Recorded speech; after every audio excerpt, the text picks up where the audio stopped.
Buenas noches, hermanos. Dios les bendiga. Vamos a orar. Vamos a iniciar este tiempo en la palabra. Gracias te damos, Señor, por esta oportunidad que nos das. Te pedimos, Señor, que nos enseñes el valor, ¿verdad?, de Cristo como nuestro Señor y Salvador y que nosotros debemos hacer todo lo que sea necesario, Señor, para que el Evangelio pueda continuar corriendo en medio de nosotros y que pueda ser predicado, ¿verdad?, y expuesto, y que tú seas glorificado en todo esto. Te lo pedimos en el nombre de Jesús. Amén. Cuando entré al templo, no vi a mi esposa al principio. Iba a levantar una protesta porque cada vez que yo predico, generalmente mi esposa está cuidando niños. Pero después me di cuenta que no, que ella realmente estaba aquí, muy cerca de mí. Entonces hice el cambio inmediatamente. El libro de Filipenses, capítulo número 1, y lo digo porque qué bueno que ella está aquí. Ella es un apoyo para mí en todo lo correspondiente. El libro de Filipenses, capítulo 1, es de lo que vamos a estar hablando en esta noche. Hace mucho tiempo, yo 18 años, 19 años, yo intercambiaba cartas con unas jovencitas cristianas también, igual que yo conocí en una revista cristiana de jóvenes. Jenny nunca conocía sobre esto, pero aquellos tiempos eran diferentes, eran tiempos donde no teníamos correos electrónicos para comunicarnos con las personas, y al principio lo que comenzó como una comunicación de cartas entre adolescentes, luego pasó a ser comunicaciones entre jóvenes, en donde nos íbamos conociendo cada día más y nos intercambiábamos fotos, nos intercambiábamos sobre todo fotos familiares y personales, nos intercambiábamos postales de la ciudad y siempre de una manera u otra íbamos escribiendo para dar a conocer algunos aspectos, ¿verdad?, en donde nosotros nos movíamos. Yo aprendí mucho sobre México, sobre la Ciudad de México, porque una de las jóvenes era de México, y también aprendí mucho sobre uno de los pueblos de Puerto Rico, porque la joven con quien me intercambiaba era de allá, pero eran tiempos totalmente diferentes.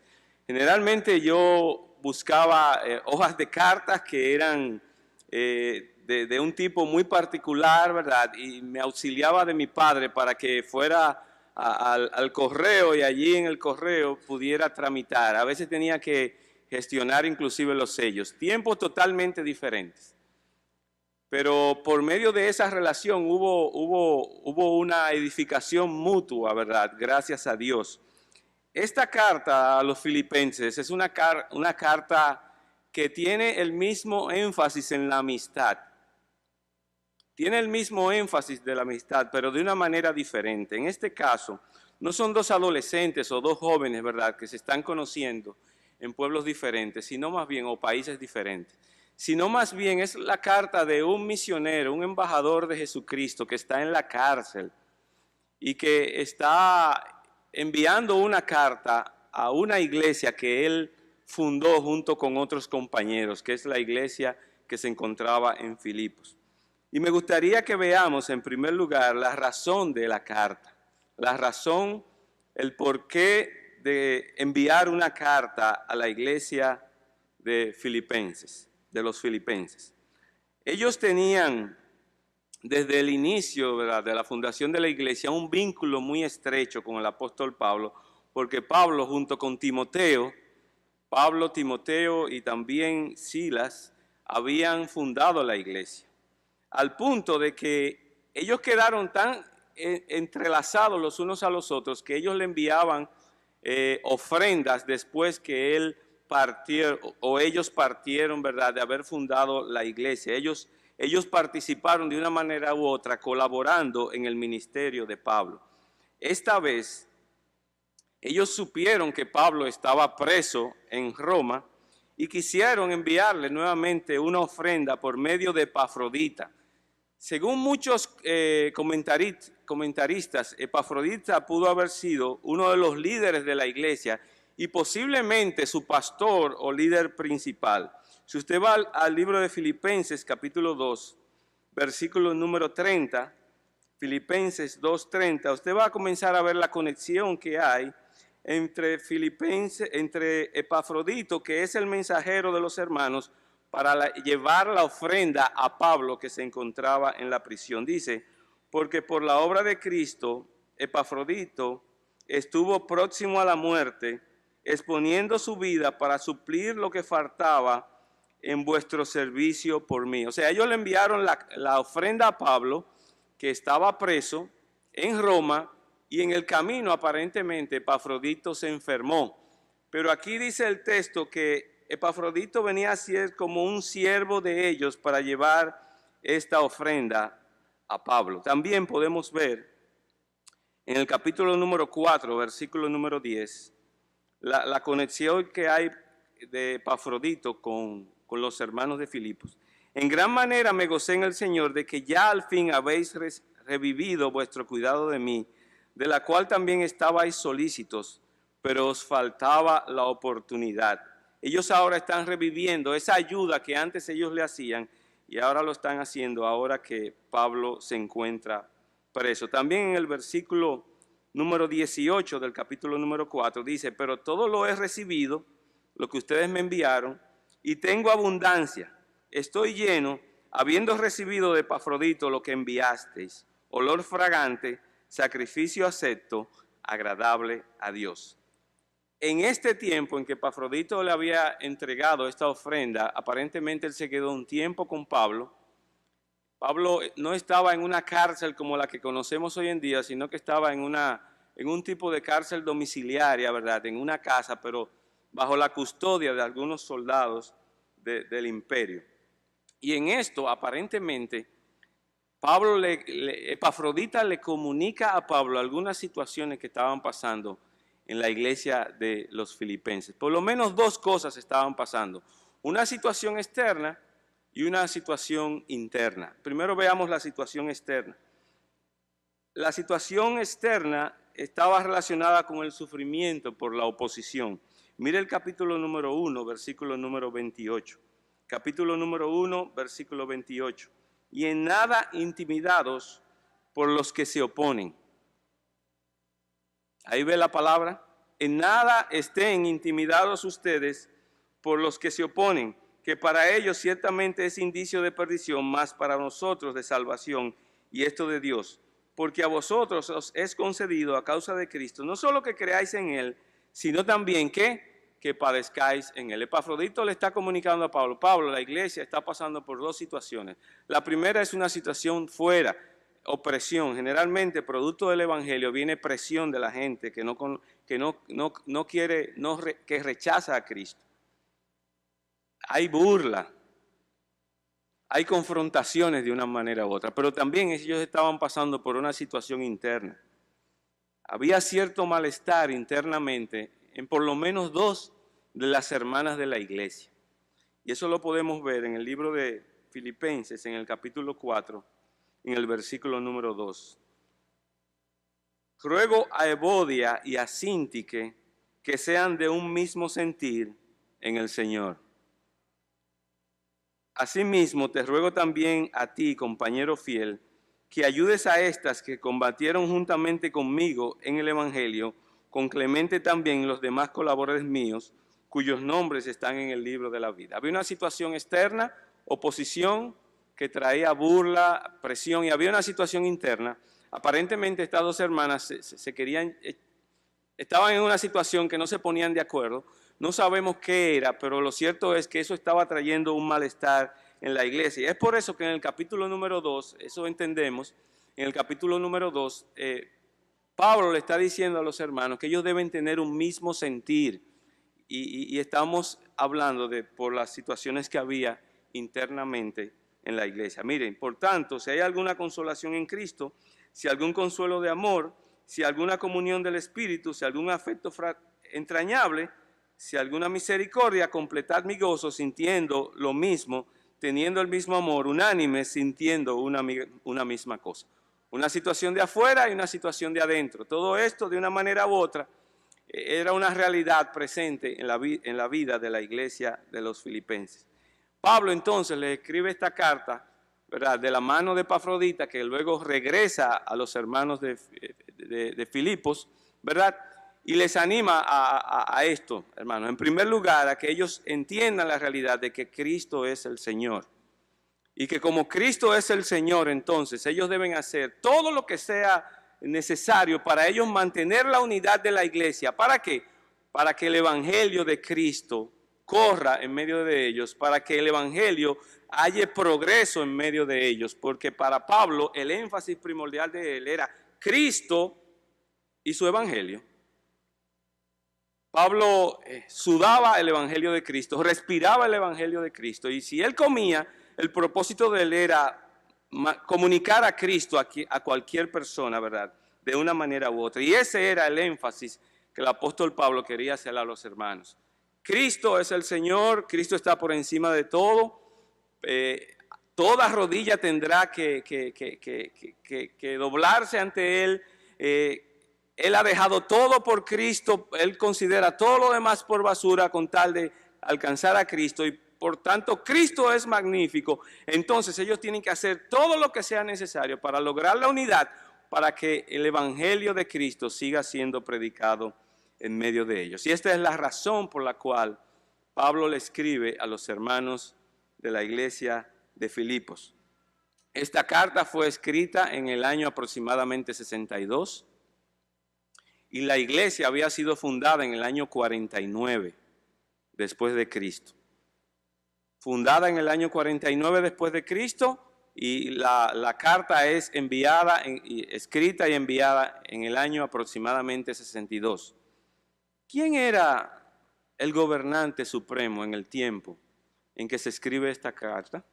¿Quién era el gobernante supremo? El gobernante supremo era Nerón.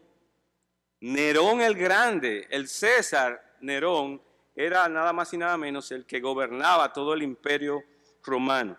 Nerón era considerado, ustedes saben, un hombre fuerte que había expandido, ¿verdad?, el imperio romano un poco más, que había hecho grandes énfasis en lo cultural, en lo teatral, etcétera, pero también era un hombre que se consideraba déspota, un hombre cruel. Se le conoce a él por la cantidad de asesinatos que hubo en su tiempo. Inclusive se dice que hasta su madre, oigan, su propia madre. Pero sin embargo, Pablo dice al principio de la carta, Pablo y Timoteo, siervos de Jesucristo. Lo que está diciendo, nosotros somos siervos de Cristo, y Cristo es ¿qué? Cristo es el Señor. Aunque Nerón es el gobernante, ¿verdad?, del imperio más fuerte que hay en la tierra, pero Cristo es el Señor. Y con esto en mente, ¿verdad?, él les escribe esta carta. No solamente Nerón se dice que mató a su madre, sino también que él provocó o mandó a quemar la ciudad de Jerusalén. Y se dice que cuando estaba ardiendo la ciudad de Jerusalén, de Roma, gracias, que cuando se estaba incendiando la ciudad de Roma, él estaba componiendo con su arpa muy tranquilamente, ¿verdad? Usted sabe que el arpa trae un sonido como que adormece, ¿verdad? Un susurro, ¿verdad?, muy, muy suave al oído, ¿verdad?, que hace como que uno entre en paz. Él tenía una paz aparentemente interior, pero temporal, no la paz que da Cristo. Sin embargo, la ciudad de Roma estaba incendiándose. Y luego acusó ¿a quiénes? A los cristianos los acusó. Era un hombre cruel y déspota, pero por encima de él estaba nuestro Señor y Salvador Jesucristo, quien es el Señor.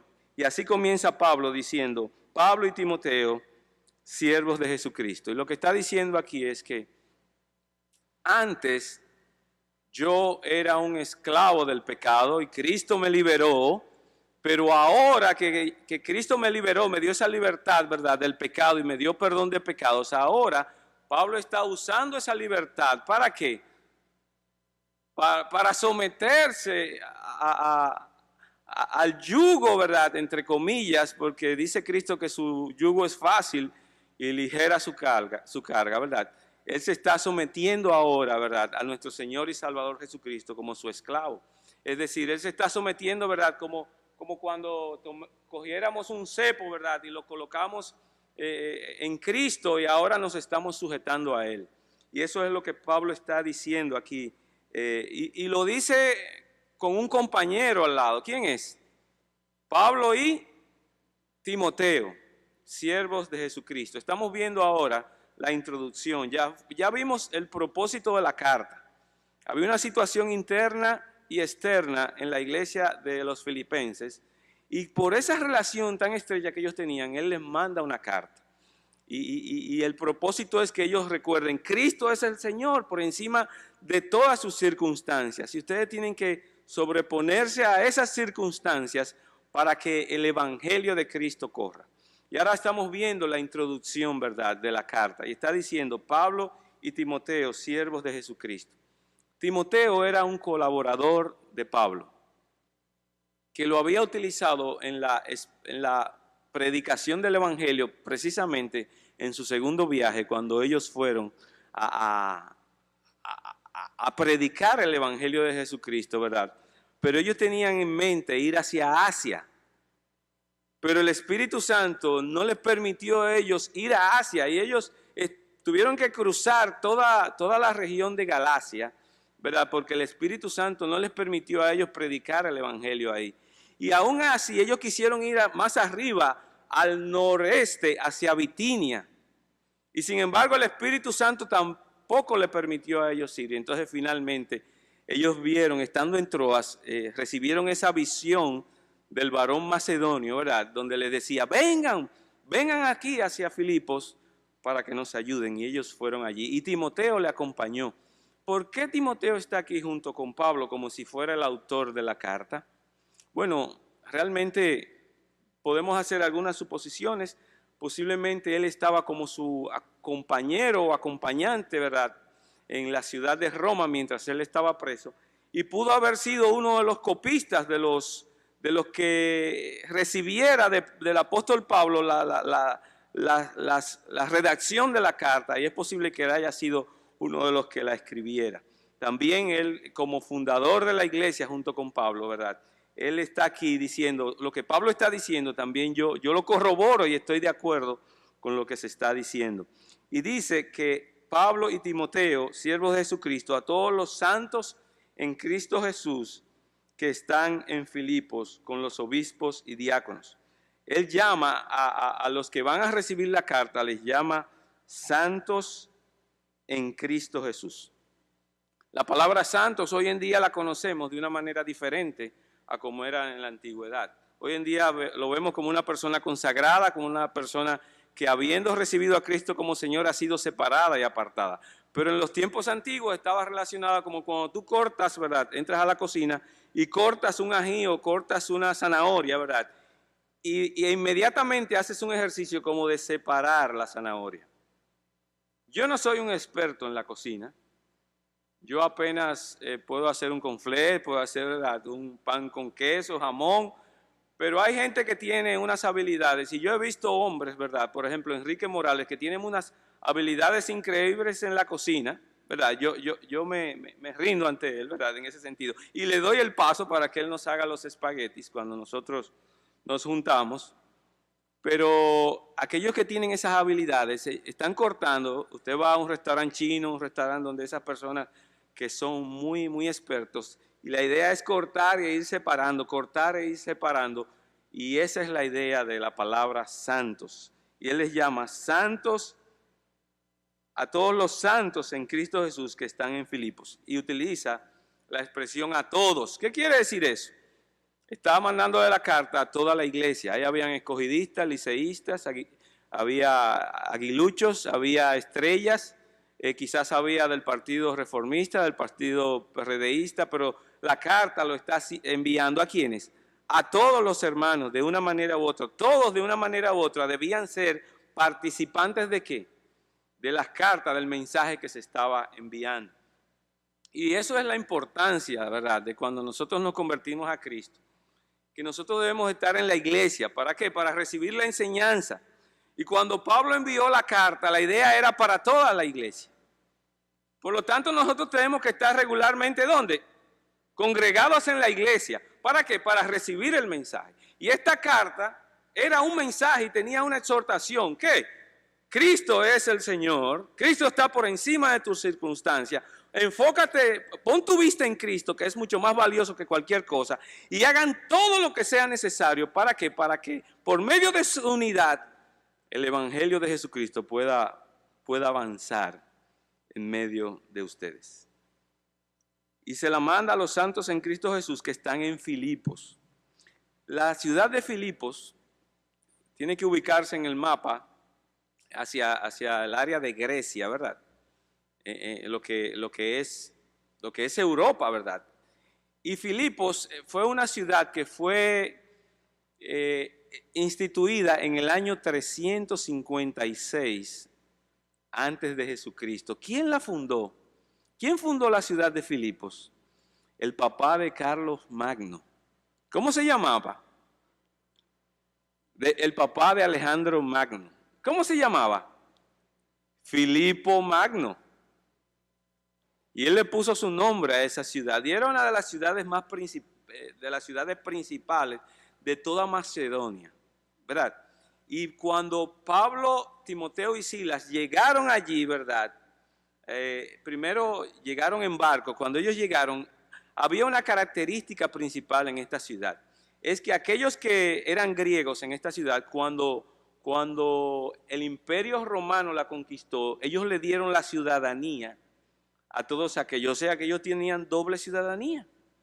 Ellos eran griegos de nacimiento, pero también a ellos le dieron la ciudadanía ¿de dónde? De Roma.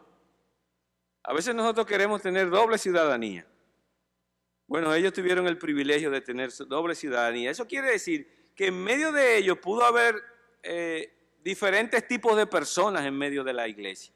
Pudieron haber griegos. De hecho, ¿quién fue la primera que se convirtió? ¿Se recuerdan? Hechos capítulo 16. Lidia fue la primera que se convirtió. Lidia fue la primera que se convirtió en esa iglesia. ¿Quién fue el segundo? Un varón que se convirtió, ¿se recuerdan? El carcelero de Filipos fue el segundo que se convirtió. Y cuando Lidia se convirtió, ella fue bautizada, dice que fue bautizada junto con los suyos. Y ella permitió, ¿verdad?, que Pablo, Silas y Timoteo permanecieran en su casa por un buen tiempo. No se sabe qué tiempo, pero lo cierto es que ellos constituyeron, ¿verdad?, todo lo que fue el inicio de la iglesia de Filipos. Finalmente, Pablo dice, gracia y paz a vosotros de Dios nuestro Padre y del Señor Jesucristo. Pero antes de eso, él dice en el versículo número 1 que él le manda esta carta a todos los santos que están en Filipos. ¿Con quién? Con los obispos y diáconos. Aparentemente esta era una iglesia que estaba bien organizada porque tenía obispos y diáconos. ¿Qué quiere decir la palabra obispos? La palabra obispos quiere decir supervisores. Y la palabra diácono quiere decir servidores. Supervisores, que también en otras partes se le llama obispos, aquí también, que son todos aquellos que han recibido el llamado, ¿verdad?, como pastores y que de una manera u otra están por encima de todo lo que es la iglesia para dirigirla. Y también se la dirige a los diáconos. Y finalmente da los saludos tradicionales, gracia y paz a vosotros de Dios nuestro Padre y del Señor Jesucristo. Entonces hemos visto hasta ahora, en primer lugar, la razón de la carta, ¿verdad? Una situación externa de oposición y una situación interna de algunas desavenencias que habían, sobre todo entre dos hermanas en la iglesia. Luego vimos la introducción y hemos visto que lo principal es que Pablo se autodenomina como esclavo de nuestro Señor y Salvador Jesucristo. Y él reconoce a Cristo como el Señor por encima de todo. En tercer y último lugar, quisiera que veamos una acción de gracias que Pablo menciona aquí en el capítulo 1, versículo número 3. Dice así, doy gracias a mi Dios siempre que me acuerdo de vosotros, siempre en todas mis oraciones, rogando con gozo por todos vosotros, por vuestra comunión en el Evangelio desde el primer día hasta ahora. estando persuadido de esto, que el que comenzó en vosotros la buena obra, la perfeccionará hasta el día de Jesucristo. Como me es justo sentir esto de todos vosotros, por cuanto os tengo en el corazón y en mis prisiones y en la defensa y confirmación del Evangelio, todos vosotros sois participantes conmigo de la gracia. Lo dejamos hasta aquí para que veamos, ¿verdad?, el análisis. Una acción de gracias.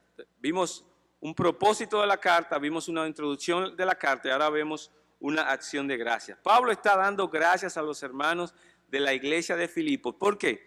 Por su involucramiento en la obra del ministerio, en la obra del evangelio. ¿Desde cuándo? Desde el primer día. Ellos se habían involucrado en la obra del evangelio. ¿De qué manera? Orando por Pablo. ¿De qué manera? Enviándole ofrendas de sostenimiento a Pablo. ¿De qué manera? Teniendo a Pablo de una manera u otra, ¿verdad?, presente, ¿verdad?, y sosteniéndolo. De hecho, si ustedes se recuerdan, en 2 de Corintios, capítulo número 8, el apóstol Pablo hace mención a los hermanos de la iglesia, ¿verdad?, de las iglesias de Macedonia, diciendo de ellos que ellos habían contribuido mucho más allá de sus fuerzas, habían contribuido más allá de sus fuerzas, sosteniéndolo de una manera u otra. Dice, asimismo, hermanos, os hacemos saber la gracia de Dios que se ha dado a las iglesias de Macedonia, que en grande prueba de tribulación, la abundancia de su gozo y profunda pobreza, abundaron en riquezas de su generosidad. Pues doy testimonio de que con agrado han dado conforme a sus fuerzas y aún más allá de sus fuerzas. Estos hermanos se habían comprometido con el evangelio y con la persona, ¿verdad?, con el mensajero que era Pablo y era Timoteo y los demás colaboradores, y lo hacían con la oración y lo hacían también enviando, ¿verdad?, para su sostenimiento propio. Y él dice, yo me recuerdo de ustedes y doy gracias a Dios. ¿Cuándo?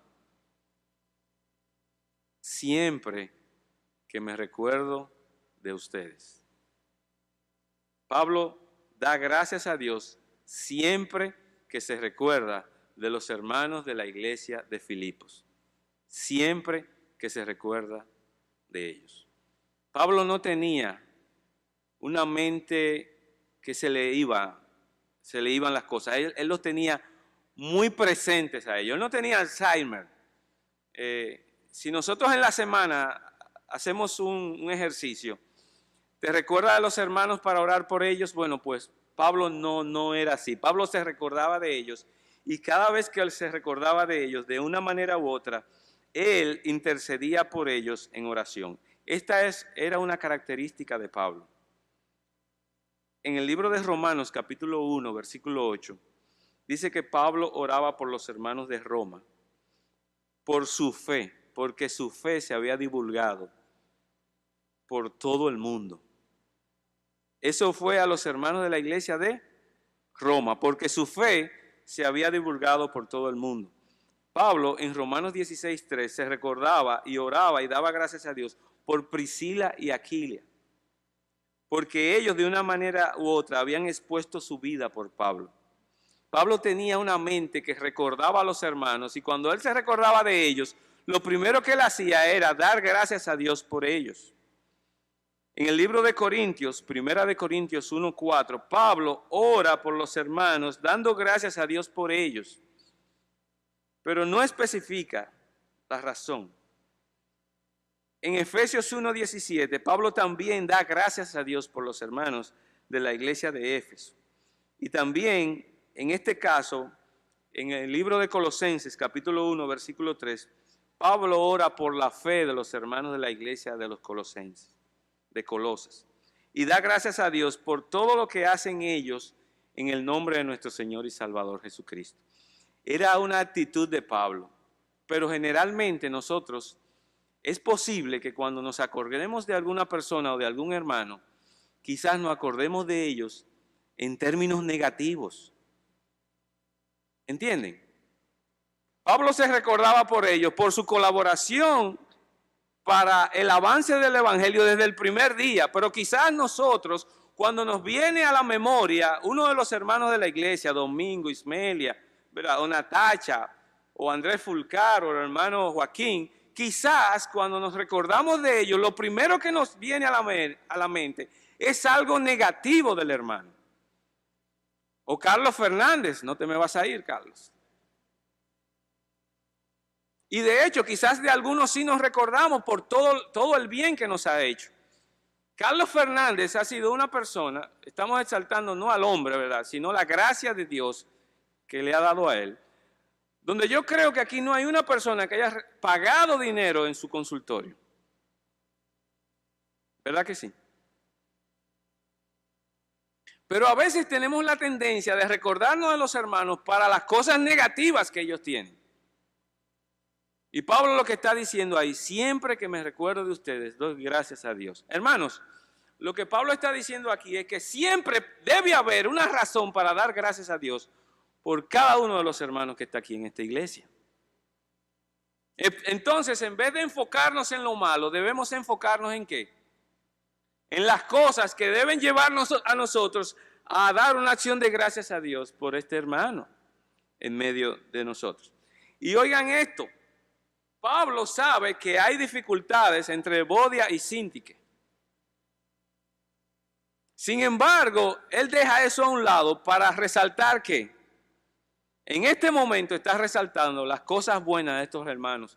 Estos hermanos, desde el principio de la predicación del Evangelio en la iglesia de Filipos, estos hermanos se dedicaron a ser colaboradores de Pablo y a participar. Ahí habla en el versículo número 3 y el versículo número 4, perdón, el versículo número 5, de la comunión en el Evangelio. Eso es lo que Pablo resalta de ellos, su comunión en el Evangelio. Esta es la palabra koinonía, que es la palabra compañerismo en el Evangelio. Los hermanos se habían dedicado a un compañerismo con tal de que el Evangelio, ¿verdad?, pudiera avanzar allá en la región de Macedonia. Y Pablo, cada vez que se recuerda de ellos, se recuerda de una manera, ¿verdad?, de acción de gracias. En segundo lugar, Pablo dice que lo hace con gozo. Con gozo. Hay un escritor, Wilber, ¿verdad?, Wilsberg, que dice que pueden haber 4 razones para que a nosotros se nos vaya el gozo. Número 1, las personas. Y ahí estaba Evodia y Síntique, con esas situaciones entre ellos. Y quizás eso había traído murmuración entre los hermanos. Las personas. En segundo lugar, las circunstancias. Pablo dice que él, estando en la cárcel, preso, ¿verdad?, aún así, él se sobrepone a esa situación y él, cada vez que se recuerda a los hermanos, él da gracias a Dios, pero lo hace con gozo. En tercer lugar, las preocupaciones nos quieren quitar el gozo a nosotros. Las cosas, las personas, las circunstancias y las preocupaciones son nuestros enemigos para que nos quiten el gozo del Señor. El Señor Jesucristo fue el hombre que experimentó sufrimientos aquí en la tierra. Sin embargo, cuando ya Él se iba, Él les dijo a sus discípulos, yo les estoy dejando mi gozo. En el libro de Juan, me parece que capítulo número 16. Estoy dejando mi gozo. Estoy compartiendo con ustedes mi gozo para que ustedes estén, ¿verdad?, completos en mí. Él siempre se recordaba de los hermanos. Lo hacía con gozo y en tercer lugar, él se recordaba de todos vosotros, de todos. No era de algunos, no era de una banca, no era de una parte de la iglesia, no era de los del centro, no era de las hermanas solamente que se reúnen los lunes en la oración, no era de los jóvenes que cantan muy bonito en la agrupación, no es de los adultos que de una manera u otra, cuando de una manera u otra participaban con él económicamente, no, de todos. Hermanos, lo que Pablo nos quiere decir a nosotros, que nosotros debemos sobreponernos a todo lo que de una manera no permita, ¿verdad?, la unidad en medio de nosotros, de manera tal que nosotros seamos colaboradores del Evangelio de Jesucristo. Ojalá nosotros nos podamos constituir en compañeros dobles, en parejas, triples, cuádruples, que salgamos a predicar el Evangelio donde quiera que sea necesario. Se ha estado insistiendo mucho en el ministerio de visitación, ¿se recuerdan? Cuando yo llegué a esta iglesia, una de las cosas que fue de más bendición para mí fue el ministerio de visitación. Y yo conocí a la mayor cantidad de los hermanos de la iglesia a través del ministerio de visitación. Y saben, nosotros teníamos una comunión, una intimidad tremenda, porque después que hacíamos las visitaciones, después nos reuníamos en algún lugar y había mucho gozo, y ahí estaba la hermana Miguelina, la hermana Ruth Lockhart, el hermano Enrique Morales, el hermano Fausto Jiménez, estaba mi esposa, y teníamos una comunión, pero por encima de que esa comunión ya habíamos hecho, ¿verdad? Habíamos empujado el avance del Evangelio al visitar a los hermanos de la iglesia. Es bueno tener comunión en medio de nosotros, hermanos, pero debemos recordar que nuestra comunión debe estar enraizada ¿en qué? En el avance del Evangelio. Amén. En el avance del Evangelio.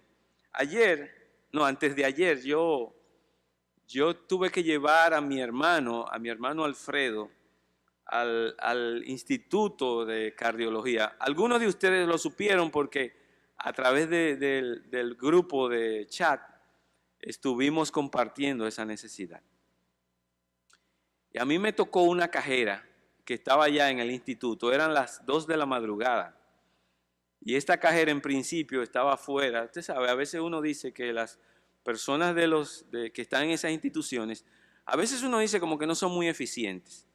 Y yo un poquito me estaba molestando porque ella no estaba en su lugar, pero eran las 2 de la madrugada y a veces ellos salen como para tomar un turno, un chance, ¿verdad? Y cuando ella regresó, inmediatamente ella entró a la cabina. Inmediatamente me vino a mi nariz un olor muy fuerte a cigarrillo. Y yo como que me espanté, porque yo no lo estaba esperando, ¿entiendes? Y ella se dio cuenta que yo reaccioné inmediatamente. Y yo dije, oye, y ese olor a cigarrillo. Ella me dijo, ay, soy yo. Tengo 20 años con este vicio y no lo he podido dejar. Aquí tengo yo una revista de los adventistas. A ver si esto me puede ayudar. Ay, a mí se me partió el alma. Inmediatamente ella me dijo, yo estoy asistiendo a una iglesia. Yo me convertí a Cristo. Yo fui justificada por la fe. Pero yo no he podido dejar este vicio por 20 años. Hermanos, en medio de nosotros, en medio de nuestro día a día, hay mucha gente con mucha necesidad. ¿Entiendes? Y nosotros tenemos que hacer todo lo que sea necesario para que el Evangelio progrese en medio de nosotros. ¿Me entiendes? Y a mí me entró una ansiedad por esta persona, 20 años con el vicio del cigarrillo, que dice ella que se convirtió a Cristo. Y tuve una conversación, pero mi hermana me estaba esperando. Mi hermana me estaba esperando porque ella tenía que ir ya a su casa. Ella me había acompañado a llevar a mi hermano al hospital. Pero yo entendí que esta conversación que yo estaba teniendo con esta señora era mucho más importante que yo irme de buenas a primeras, ¿verdad? Y dejar a esta mujer en esta necesidad. Y yo entré en una conversación de cerca de 20 minutos. Ya ustedes pueden imaginarse cómo se puso mi hermana, porque yo no llegaba. Pero yo tuve una conversación de 20 minutos con esta mujer en donde yo le expliqué a ellos, primero, la necesidad de ella confiar en Cristo y solamente en Cristo para salvación, lo cual ella me lo aseguró, pero que también ella necesitaba el Evangelio para caminar en la vida aquí en esta tierra y aún dejar ese vicio de 20 años del cigarrillo. Y aún le tuve que exhortar con relación a que para muchos grupos a veces Cristo no es suficiente y necesitan otras cosas como guardar el sábado, y ella tenía que tener mucho cuidado con eso. Wow, los ojos de esa mujer brillaron cuando yo le estaba explicando a ella. No crean que yo soy Jesucristo en el camino de Emaús. Sencillamente lo que estoy diciendo es que yo vi en esta mujer una necesidad. Yo vi en esta mujer una necesidad de un discipulado. Eso es lo que pasa. Que ella no tenía una persona con quien caminar en la vida cristiana que le enseñara las verdades de la palabra de Dios y que por medio del conocimiento de la palabra ella pudiera crecer espiritualmente y ver en Cristo su mayor tesoro y toda su satisfacción cumplida en Cristo, de manera que ella pueda dejar, ¿verdad?, ese vicio que ella tenía. Hermanos, ¿cuánta gente viene aquí al colegio buscando trabajo y a veces cuando me dan el testimonio de conversión no me hablan de la obra de Cristo en la cruz?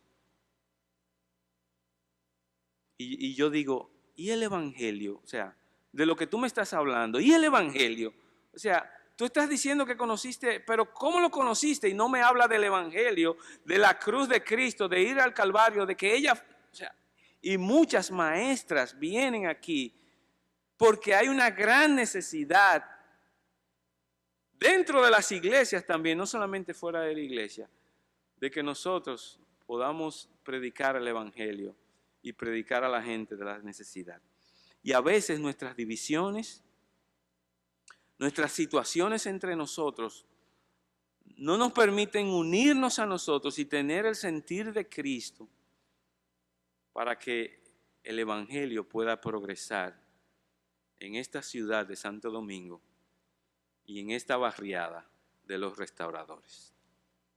Y Pablo lo que quiere decirle a los hermanos, esta gran verdad de que Cristo es el Señor y que a pesar de las circunstancias que nosotros tengamos, nosotros debemos hacer todo lo que sea necesario para el avance del Evangelio de Jesucristo.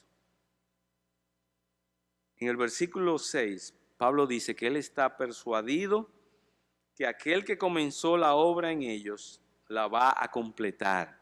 Y eso es lo que habla, es que lo que Dios comienza, la obra espiritual que Dios comienza, Él la va a completar. Por lo tanto, nosotros debemos estar seguros en ello.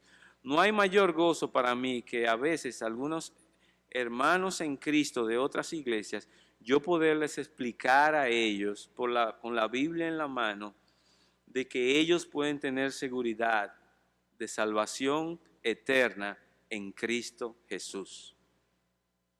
Mucha gente en iglesias creen que la salvación se puede perder. Nosotros necesitamos unir nuestro esfuerzo para que la gente pueda entender el verdadero evangelio. Que hay seguridad en Cristo Jesús y lo que Cristo comienza, Él lo va a terminar. Y dice el versículo número 7, como me es justo sentir esto de todos vosotros, por cuanto os tengo en el corazón y en mis prisiones y en la defensa y confirmación del evangelio. Todos vosotros sois participantes conmigo de la gracia. Hermanos, nosotros tenemos que dejar hacer todo lo que sea necesario para el progreso del evangelio. Y esto crea en los hermanos de la iglesia de Filipos y en nosotros una expectativa del día del Señor Jesucristo, que lo dice ahí en el versículo número 10. Y no está hablando del día del juicio, está hablando del día en que nosotros vamos a encontrarnos con el Señor. Según Tesalonicenses, será en el aire. Dice él que los muertos en Cristo resucitarán primero y luego nosotros seremos arrebatados y Él nos recibirá allá arriba en los cielos, hermanos. Y el versículo 10, el versículo 11 dice que todo esto es para que nosotros estemos llenos de frutos de justicia que son por medio de Jesucristo, para gloria y alabanza de Dios. Entonces, el resumen es que nosotros debemos tener en cuenta que aunque un Nerón esté gobernando el mundo, Cristo es el Señor.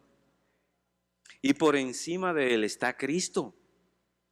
Y no importa la circunstancia, Pablo estaba preso, no importa la circunstancia, si tienes poco dinero, no importa la circunstancia, si tu vehículo está dañado, no importa la circunstancia. Con gozo Nosotros tenemos que hacer todo lo que sea necesario para unirnos para el progreso del Evangelio de nuestro Señor y Salvador Jesucristo. Amén. Ese es el mensaje. Si nosotros podemos entender esto y poder aplicar esto, entonces hemos sacado la enseñanza y la hemos aplicado y Dios es glorificado en esto, hermanos. Que a pesar de la circunstancia que estaban pasando los hermanos de la iglesia de Filipos, Pablo quería que ellos entendieran que Cristo está por encima de todas las cosas y que más tarde o más temprano, Él, ¿verdad? Toda rodilla tendrá que arrodillarse delante de Él, ¿verdad? Y darse cuenta que Cristo es el Señor. Por lo tanto, hermanos, qué bueno es que nosotros estemos planificando ir a Pedernales. Porque allí vamos a tener comunión, pero una comunión arraigada ¿en qué? En la proclamación del Evangelio. Qué bueno que el año pasado pudimos ir a Villatrina. Qué bueno, porque en medio de la comunión allá, ¿verdad? Con los hermanos de Moca, había una raíz, ¿verdad? Una motivación básica. ¿Qué era qué? El avance del Evangelio de nuestro Señor y Salvador Jesucristo. Pero animémonos, hermanos, para que nosotros podamos, de 2 en 2, de 3 en 3, ¿verdad? Poder ser colaboradores, ¿verdad? Del Evangelio de nuestro Señor y Salvador Jesucristo. Amén. Gracias te damos por este texto de las Escrituras, mi Señor. Y gracias por mostrarme la supremacía de Cristo por encima de todas las cosas. Y gracias, Señor, también por mostrarme la importancia de ser colaboradores del Evangelio de nuestro Señor y Salvador Jesucristo. Señor, y gracias, Padre, porque Pablo pedía que los hermanos aumentaran ese amor que habían tenido por él, lo aumentaran los unos a los otros. Te pedimos, Señor, que esto sea una realidad en nosotros, Señor, en nuestra iglesia, y que nosotros podamos unirnos para que el Evangelio de nuestro Señor y Salvador Jesucristo pueda avanzar en medio de nosotros. Muchas gracias, Señor, en el nombre de Jesús.